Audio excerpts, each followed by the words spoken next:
সংখ্যালঘু জনগণৰ মাজতো ভূমিহীন আছে, তেওঁলোকক গৰাখহনীয়া পীড়িত, সেইসকল মানুহৰ এপ্লিকেশ্যন জমা লওক, তেওঁলোককো ভূমিৰ পট্টা প্ৰদান কৰক।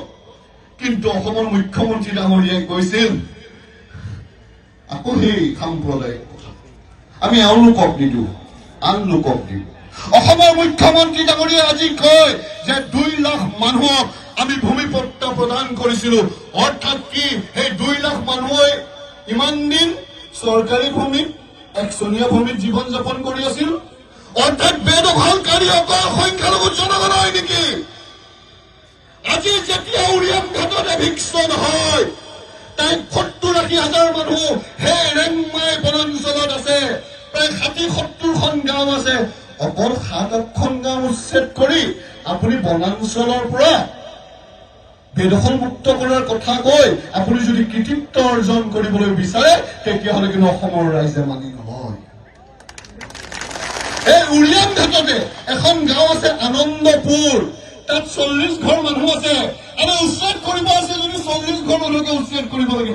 বাচি বাচি বাচি বাচি 20 ঘৰ মানুহ, নামৰ আগফালে মহম্মদ, পিছফালে হুছেইন আহমেদ আছে, কাৰিঘাটক উচ্ছেদ কৰিছে। বাকী 20 ঘৰ মানুহক থাকিবলৈ দিছে। এই অন্যায় নহয় নেকি এখন গণতন্ত্ৰত? এয়া সংবিধানৰ অনুচ্ছেদ 14 পৰিপন্থী নহয়নে? এই সংবিধানৰ অনুচ্ছেদ 15 ভায়লেশ্যন নহয়নে? সেইখন উৰিয়াম ঘাটতে চিলনী জান নামৰ এখন গাঁও আছে। সেইখন গাঁৱত বাকী ঘৰ বাৰীবোৰ কিন্তু উচ্ছেদ কৰা হোৱা নাই, অকল 3খন ঘৰ উচ্ছেদ কৰা হৈছে। জানেনে কিয়? সেই 3খন ঘৰ এটা বিশেষ সম্প্ৰদায়ৰ হয়। যদি অসমৰ মুখ্যমন্ত্ৰীৰ বুকুত সাহস আছে, অসমৰ মুখ্যমন্ত্ৰীয়ে যদি আদালতৰ নিৰ্দেশ মৰ্মে বনাঞ্চলৰ পৰা বেদখল মুক্ত কৰিব বিচাৰিছে, তেতিয়াহ'লে উৰিয়াম ঘাটত থকা বা সেই বনাঞ্চলত থকা প্ৰতিটো ঘৰ উচ্ছেদ কৰি দেখুৱাওক। তেতিয়াহে অসমৰ মুখ্যমন্ত্ৰীৰ সেই সাহসক আমি চেলুট দিম। যদি অসমৰ মুখ্যমন্ত্ৰীৰ সাহস আছে, অসমৰ উত্তৰ পাৰত তেজপুৰৰ ওচৰত থকা সোণাই ৰূপাই অভয়াৰণ্যত বহি থকা বেদখলকাৰীসকলক বেদখল মুক্ত কৰি দেখাওক। এইফালে DFI নটিচ ইছ্যু কৰিছে সোণাই ৰূপাই বনাঞ্চল বেদখল কৰি থকা লোকসকলক। চাৰ্কল অফিচাৰে নটিচ ইছ্যু কৰিছে, কিন্তু যেতিয়া নটিচ ইছ্যু কৰা গম পালে, লগে লগে বাধা আহি গ'ল। এইসকলক উচ্ছেদ কৰা নাযাব, এইসকলক উচ্ছেদ কৰা নাযাব। নহলে BTR ইলেকশ্যনত ভাল মুখ থাকে চাখাম। এই যে পলিটিক্স কৰি আছে উচ্ছেদৰ নামত, এই যে পলিটিক্স কৰি আছে 2 বছৰীয়া শিশুক মাটিত খুৱাই ৰাখা। আমি প্ৰত্যেকজন কিন্তু মানৱ।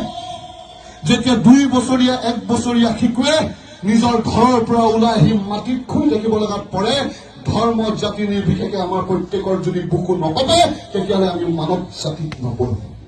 যেতিয়া 60-70 বছৰ বৃদ্ধই কয় যে মোৰ খাবলৈ দৰৱ নাই আৰু দৰৱৰ বাবে মই কত বকাই আছো, মোৰ জন্ম ইয়াত 51 আৰু 65 ইয়াত আমাৰ নাম আছে হাছিলা বিলত, কিন্তু মোৰ দৰৱো নাইকিয়া কৰি দিলে আৰু আজি এই গৰমত মই মৃত্যুৰ ওচৰৰ ফালে গৈ আছো। তেতিয়াহ'লে আমাৰ মানুহ হিচাপে বুকু যদি নকপে, তেতিয়াহ'লে কিন্তু আমাৰ এই মানৱতাৰ প্ৰতি এটা প্ৰশ্নচিহ্ন উত্থাপন হ'ব।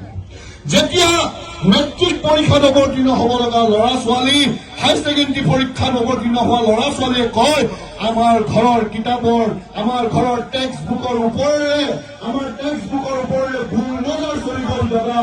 ছাৰ, এতিয়া আমি পৰীক্ষা কেনেকৈ দিম? তেতিয়া অসমৰ মুখ্যমন্ত্ৰী ডাঙৰীয়াই পুনৰ চিন্তা কৰিবলৈ লাগে। অত্যাচাৰ কৰা বন্ধ কৰক।